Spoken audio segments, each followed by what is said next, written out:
কাছে ধরে নিয়ে এসে বলছে, হুজুর এই আমসরের বিচার করে দেন। হুজুর তার কিতাব বের করে সমস্ত লোকের সামনে কিতাব খুলে পড়তে আরম্ভ করলো। যে চুরি করে খাইছে আম তাকে দিতে হবে তার দাম, দাম না দিলে তার পিঠের উপরে কিল পড়বে ধাম ধাম। হুজুরের কিতাব শুনে এলাকার লোকজন সেই ছেলেটিকে কয়েকটা চর থাপ্পড় মেরে বিদায় করে দিল। আল্লাহর কি কুদরত!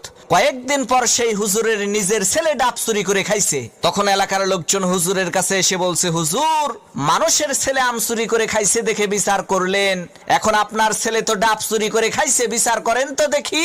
লোকদের কথা শুনে হুজুর তার কিতাব বের করে বলল, ভাইরা আমার, কিতাবে লেখা আছে যে চুরি করে খাইছে ডাব তার হয় নাই কোনো পাপ। তখন এলাকার লোকজন বলল, হুজুর বুঝলাম ডাব খাইলে পাপ নাই, কিন্তু আপনার ছেলে তো একেবারে পাকা জোনা খাইছে। হুজুর তখন কিতাব থেকে পড়লো, যে খাইলো জোনা তার নাই কোনো গুনাহ। এলাকার লোকজন বলল, হুজুর ডাব খাইলে পাপ নাই, জোনা খাইলে